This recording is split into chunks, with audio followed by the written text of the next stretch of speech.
People keep telling me Adamslink shave, Adamslink shave, shave, shave, shave. Guys, I'm doing this for the world. I'm not shaving. I'm on strike.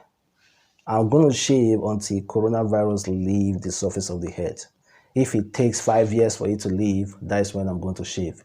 So guys, be comfortable seeing me like this, and this beard is going to be like this. So guys, thank you again. You already know it's a boy, Adamslink Media. Welcome back to another crazy video. So let's have a discussion about exactly what is happening in Nigeria social media, especially to our Nigeria celebrities. It's not turning to Nollywood, it's not turning to Hollywood with these sexual allegations coming from here and to here, from Dbanj to Peruzzi and some other people who are now coming out boldly to talk about it. You know, currently the world has thrown into protest, online protest and physical protest and street protest. Everybody's coming out to speak. First of all, let me talk about Peruzzi. Then I'll move to Dbanj. A lady boldly came out to accuse Peruzzi yesterday. The lady who goes by the name Princess came out on Twitter to explain, to narrate her ordain with Peruzzi. I'm just going to read it as fast as I can. She said, "For so long I've kept this to myself, but I have decided to speak out due to the boldness of Daffy Balcon and other victims. Let's expose these recipes for who they are. They have no right to take advantage of us. So one time in 2012, I can't really remember the date and the month, but I accompanied a friend, Aisha, to 1004, and at the head and as at then, I think she has a thing with Peruzzi. I accompanied her there. We spent a night that day, and I happened to stay in the same room with Aisha and Peruzzi in the night. He started touching me without my consent. I tried to tell him that's wrong, and beside he has a girlfriend lying in between. So I left the room and went to sleep in the mini parlor upstairs. I had to leave the room because I wasn't comfortable anymore. I tried to tap in my friend to wake up so she understand what was going on, but she was too fast asleep. So I then went to the parlor, and he came out and I had to tell him to leave.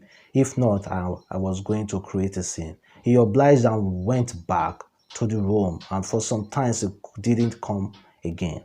I left the parlor upstairs and went downstairs to the main parlor so I could sleep on the chair. I couldn't sleep in the other room because it was occupied with his friends he had over. When I was already fast asleep, thinking he was just making advances and all, me say no, maybe he got the message, being deep asleep, and I felt someone trying to unbuckle my pants, and then I woke up and I'm like, you can't do that. You can't do that. It's wrong. That is when he started struggling and he was pressing on my neck, telling me I should chill and like likes me. All this kind of shit, and I'm like, yo, I'm not interested. At that point, struggling and very stressful, he tore my pants, and then he did what he did. I was too naive to know that I was meant to go for test. I was so scared. I was too scared of going to the police because at then my parents didn't know I was in Lagos, so I was scared to come out with the news. And in the whole story of him dashing me, I kept this inside me for over 8 years, and now I am finally feel a bit of relief speaking out. I hope my story would encourage more suppressed that victims to speak out.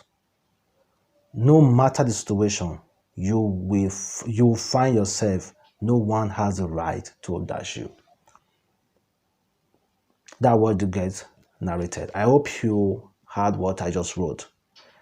Then Peruzzi responded saying, "The only way you were able to bring me down is if you brought me hope.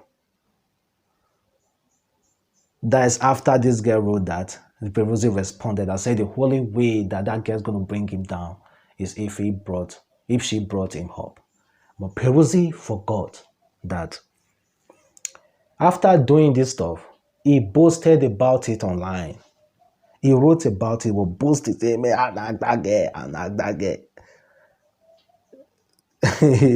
And this is his tweet. I don't want to read his tweet. You can see it.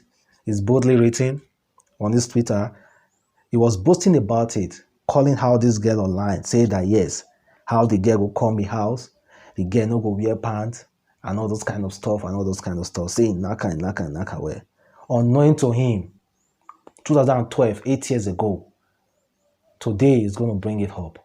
What Peruzzi now did is that he quickly went back to that whole tweet and deleted everything. But you know, social media don't forget. They have already copied the tweet. Honestly, if the girls go to court, Peruzzi is in for it. Peruzzi is done. Except if this guy agrees to take a hefty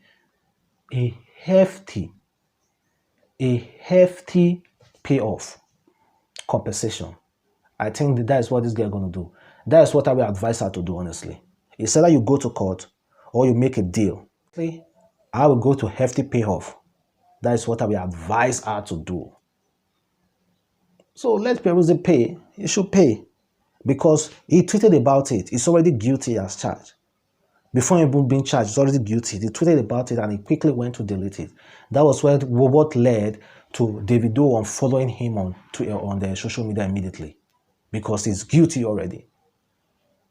So guys, let me move over to Dbanj. You know, Dbanj was also voicing out on this this victim of this horrible thing. He said, no means no. We need to raise our son right and teach them to love and respect women. We need justice for our girls. Say no to dash, racism, tribalism. Let us stop living in fear and hate and start living in love. That was when a model quickly came out to blast him. He said, Oladapo Daniel Oyebajo, that aka Dbanj. You are full-time. This is not a clown at all. Good morning, everyone. I know this will not get to anywhere because it is so many. People favorite celebrities, my friend, decided not to talk just because of the stigma, and we her friends choose to keep quiet too, to respect her decision. Not until you made a post and you say justice for our guests. The girl you dash also need justice. If this is a lie, pick the case up and arrest me. I am a Christian, but let us go to the shrine or go to swear so the evil perpetrator die immediately, because our own God is too merciful. You offer that 200K to sleep with you. She said she did not want then. Leave her, but your useless goat did not. I have never called out a celebrity, but this is the truth. Most people are posting about Dash because as a celeb, if you don't post, you won't be tagged as a... Frankly, he's still alive. Even if I know Dbanj don't mind paying him 20 million not to talk, but it won't stop me from passing this message. Ladies, be careful, or even these people we call public figure.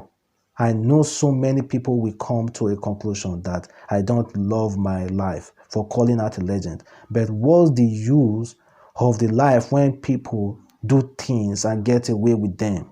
When our close ones can be abused and we can't do nothing. Continue, said, on the 30th of December 2019 at Echo Atlantic at an event called Splash Off, which was an all-white party. Frankly, your manager then invited my friend to the party. On getting there, the band cited her and sent few people to talk to her, but she refused. My friend left the party and went to the gilly hotel in VI, where she was lodged by her friend Franklin, because my friend couldn't go back to the mainland that day. My friend got a call from Oyeda, who at that time was dating Dbanj friends, telling my friend the amount of money Dbanj was ready to spend on her if he agrees. But my friend turned down the offer because she wasn't interested. Dbanj drove all the way from Echo Hotel where he was lodged and came down to Glee Hotel in Victoria Island at midnight 2:40 and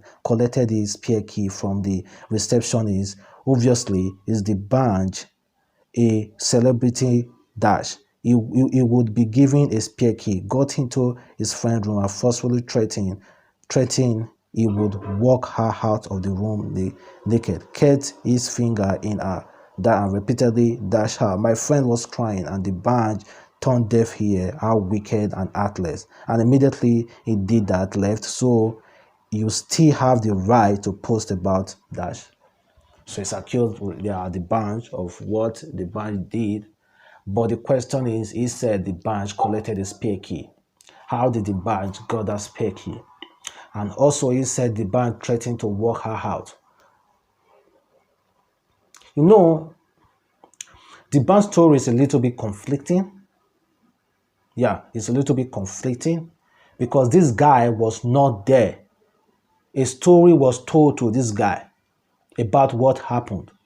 The lady told this guy the story. So how could this guy even believe the lady at the first place?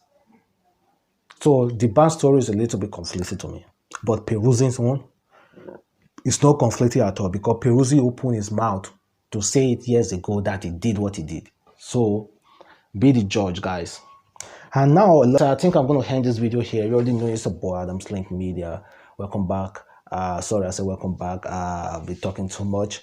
I think I'm going to end this video here. Try as much as possible to leave your comment, like, tell me what you feel about these things I've just talked about.